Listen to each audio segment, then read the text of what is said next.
Hello. There are major political and economic upheavals brewing in Europe as the post-World War II order comes to an end. Some of the changes are likely to explode on the scene in 2025.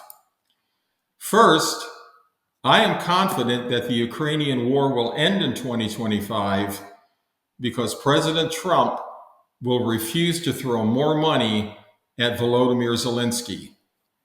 Trump will force Zelensky to the negotiating table with Russia.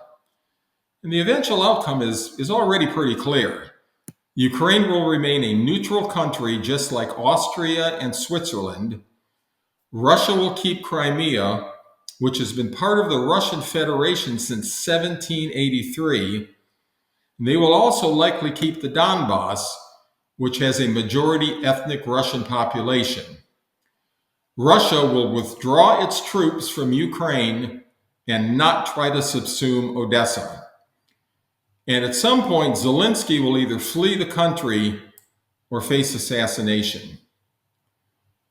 I also think that NATO will be on life support by the end of the year and won't survive the decade.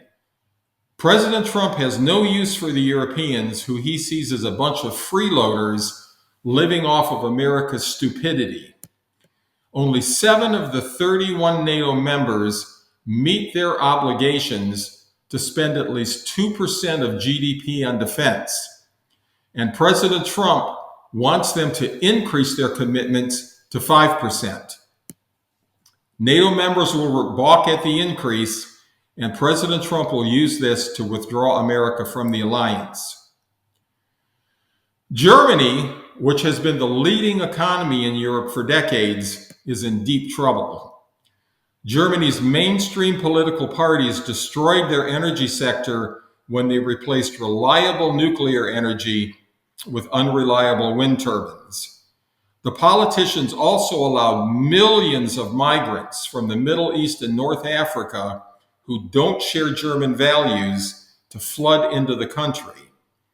Today, the German economy is in its worst shape since perhaps the Weimar Republic in the 1920s.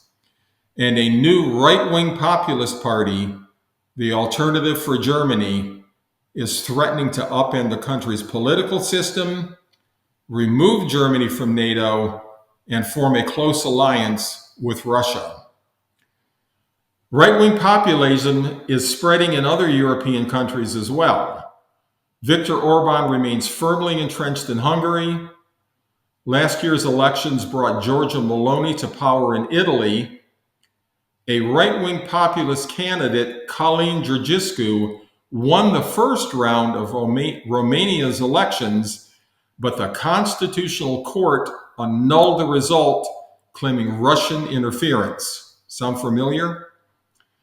Support for the populist Progress Party is surging in Norway, and the establishment in France is so afraid of Marine Le Pen's National Party that they are threatening to fine her millions of euros, imprison her, and ban her for running for office for a campaign finance violation.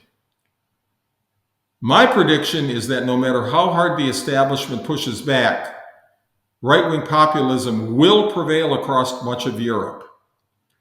The big question is what will happen to the European Union if these populist parties prevail. Some of these parties are openly Eurosceptic and want to remove their countries from the Union, but others do not. So it will be interesting to watch all of this shake out in 2025 and beyond.